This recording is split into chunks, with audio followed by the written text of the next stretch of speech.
హైయోస్ nature అయితే ఎప్పటికీ అందంగానే ఉంటుంది. ఆ నేచర్ని మనం కాపాడుకోవాలి, అంతే తప్ప నాశనం చేయకూడదు. ఇట్లాంటి నేచర్లో మా బాధ్యతగా మేమైతే వితౌట్ పొల్యూషన్గా ట్రావెల్ చేస్తూ ఓబులవారిపల్లి నుంచి 67 రోజులు అయిపోయింది. ఇది 68వ రోజు. ఓబులవారిపల్లి నుంచి ఇప్పటి వరకు ఎవ్వరూ లేరు సైక్లిస్టులుగా ఇంత దూరం ట్రావెల్ చేసిన వాళ్ళు.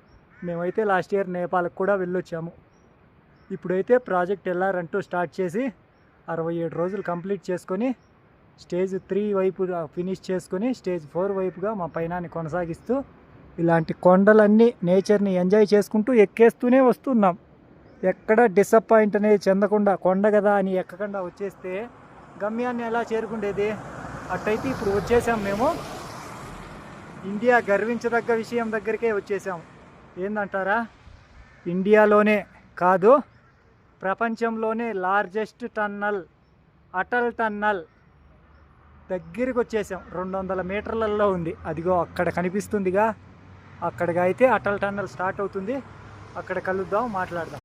హైయోస్ ఓబులవారిపల్లి నుంచి సైక్లింగ్ చేసుకుంటా ప్రాజెక్ట్ ఎల్ఆర్ స్టార్ట్ చేసి Obulavaripalli to Manali, Ladakh, Srinagar solo ride, a small tribute to #Ranjith on wheels అన్న ప్రాజెక్ట్ ఎల్ఆర్. ప్రాజెక్ట్ ఎల్ఆర్ అంటే తెలుసు కదా, లదాఖ్, ఇక రంజిత్ ఆన్ వీల్స్ అన్న. రంజిత్ ఆన్ వీల్స్ అన్నకి స్మాల్ ట్రిబ్యూట్గా ఇస్తూ మేమైతే లదాఖ్, ఎవరికైనా డ్రీమ్ ఆఫ్ డెస్టినేషన్ ప్రదేశ్ అంటే లదాఖే. ఎవరికైనా కానీ ట్రావెల్ చేసే వాళ్ళకైనా, చేయని వాళ్ళకైనా, చేద్దాం అనుకునే వాళ్ళకైనా, ఎవరికైనా కానీ లదాఖ్ అనేది డ్రీమ్ ప్లేస్గానే ఉంటుంది, డ్రీమ్ ఆఫ్ ల్యాండ్. మేమైతే హిమాచల్లో ఈ మౌంటైన్స్ మధ్యన బ్యూటిఫుల్, అక్కడ చూడండి స్నో మౌంటైన్స్ కూడా వచ్చేసాము. అలా బ్యూటిఫుల్ ఈ మౌంటైన్స్ దగ్గర అయితే మనం ఇప్పుడైతే ఒక బ్యూటిఫుల్ ప్రదేశంలోనే. ఇప్పటిదాకా మనం ఎన్నో టన్నల్స్ అయితే ఎంటర్ అయినాము.